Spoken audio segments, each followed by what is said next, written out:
En México, la comunidad LGBT ha avanzado poco a poco en la lucha por sus derechos humanos. En algunas partes del país se ha legalizado el matrimonio igualitario, la adopción homoparental está en crecimiento y los derechos de salud se están respetando, incluso cuando uno de los integrantes de la pareja fallece.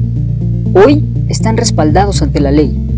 Sin embargo, no todo el camino ha sido fácil, pues se siguen enfrentando contra la discriminación, el odio y el olvido de algunos sectores como el eclesiástico, e incluso sus propias familias, gracias a un marcado machismo, el cual no afecta solo a mujeres, sino a la comunidad gay.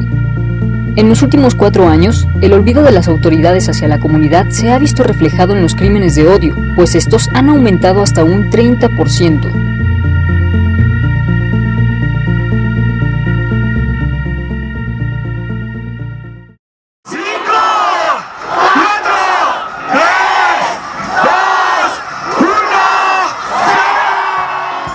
Este año, la Marcha del Orgullo LGBT no llenará con fiesta y consignas el Paseo de la Reforma y el Zócalo capitalino. Después de 46 años seguidos, la pandemia por el coronavirus pausará el encuentro multicolor y lo llevará, inéditamente, a celebrarse por medio de las plataformas digitales. Será una marcha virtual. Yair Martínez, integrante del área de investigación de Letra S, coordina el monitoreo de crímenes de odio contra la comunidad LGBT. Señala que su expectativa de la marcha es alta y que será una gran oportunidad para mandar un mensaje contundente. A título personal tengo la expectativa de ver cómo, sobre todo cuáles van a ser los contenidos, ¿no?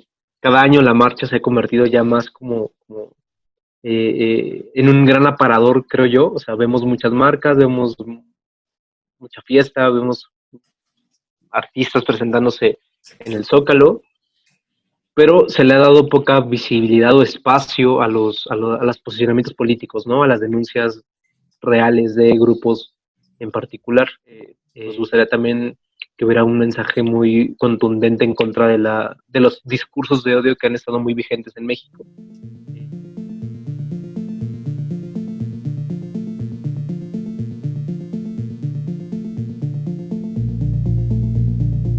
Partamos de que hace un año, es decir, en el 2019, se asesinaron a 117 personas LGBT en México. De esas, 9 eran defensores o defensoras de derechos humanos. Pensando en esta idea del doble riesgo, nosotros desde hace años hemos estado tratando de rastrear justamente estas características diferenciales. ¿Por qué? Porque creemos que sí, en México en particular, ser promotor de derechos humanos puede significar mayor visibilidad y por lo tanto mayor riesgo. Para Letra S, en el último lustro, al menos 441 personas LGBT fueron víctimas de violencia homicida. El 2019 fue el año más violento con un aumento del 27% con respecto a la cifra del año anterior, y se colocó por encima del promedio de 88 homicidios de personas LGBT. Los crímenes de odio hacia la comunidad han tenido historias negras que han visibilizado estos hechos. Uno de los casos más mediáticos ha sido el de Raúl Marroquín, alias El Sádico, quien asesinó a 4 hombres homosexuales y secuestró a 2 víctimas más que continúan con vida. Pasaba yo a lugares frecuentados por homosexuales. En este lugar ellos mismos me hablaban a mí, me abordaban, platicábamos un rato y ya fuera en ese mismo momento o posteriormente los invitaba a mi departamento, accedían, iban por voluntad propia y en este lugar los sometían. Osiel Marroquín fue condenado a 280 años de prisión en 2010. Actualmente cumple su sentencia en el penal de Santa Marta.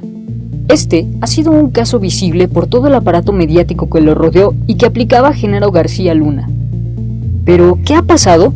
¿Por qué han aumentado estos casos?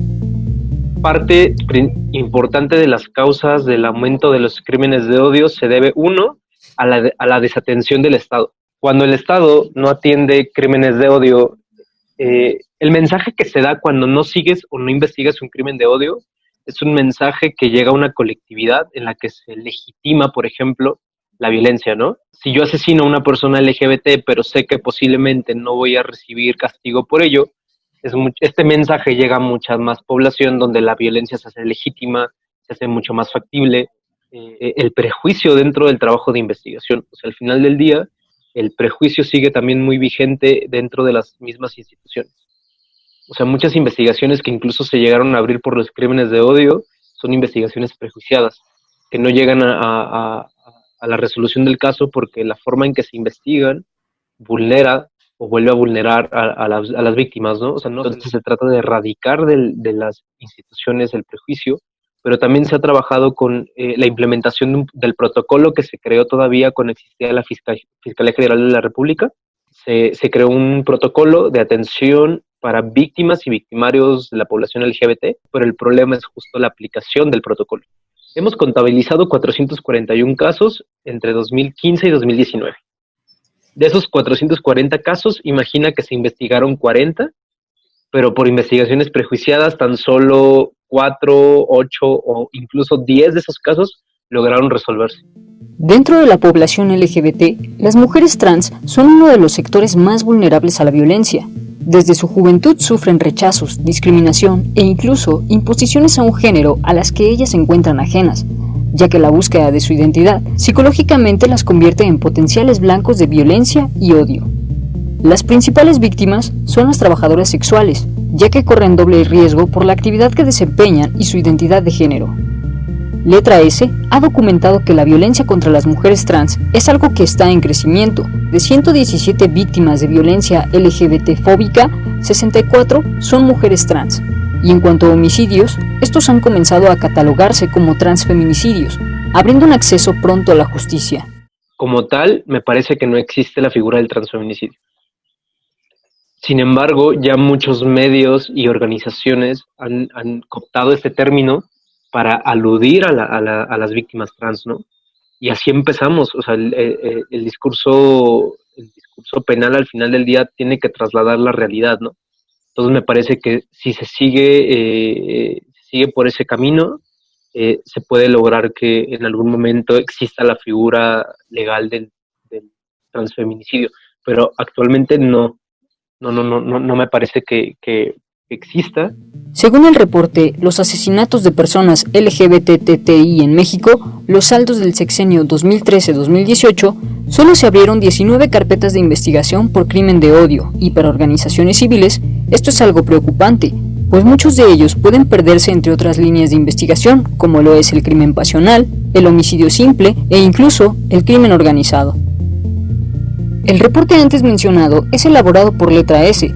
Se realiza gracias al monitoreo que hacen las notas periodísticas de los medios de comunicación sobre algunos casos. Estas cifras no reflejan la realidad que existe sobre los crímenes de odio, ya que las instituciones gubernamentales no visibilizan este grave problema. Muchos de los crímenes de odio se investigan como homicidios simples y posiblemente fueron sentenciados como, si en caso de que lo fueron posiblemente sentenciados por homicidio y no por crimen de odio.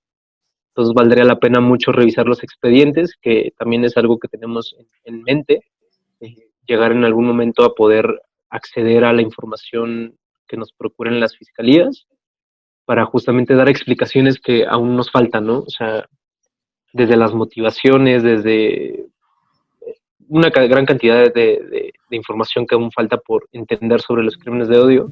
Las organizaciones civiles pro-LGBT están buscando que los crímenes de odio hacia la comunidad no queden impunes y que en los ministerios públicos se capacite al personal encargado de investigar la violencia y homicidios de odio, pero también buscan concientizar a la población LGBTTI sobre los riesgos a los que se enfrentan en determinados contextos. A la población LGBT, ¿qué le podemos decir? Que está en riesgo, que hay contextos de riesgo. Este nivel de prevención tiene que ver en cómo le decimos a la población LGBT que se cuide, ¿no? O sea, ¿qué herramientas les estamos dando para su propia seguridad? Eso es en un primer nivel, campañas orientadas a la población LGBT sobre el autocuidado. Pero en otro nivel, la prevención tiene que ver con la erradicación del prejuicio y del odio y del estigma a un nivel cultural. La discriminación a las personas gay, lesbianas, bisexuales, transexuales, transgénero, transvesti, intersexuales, es de las discriminaciones más violentas que hay.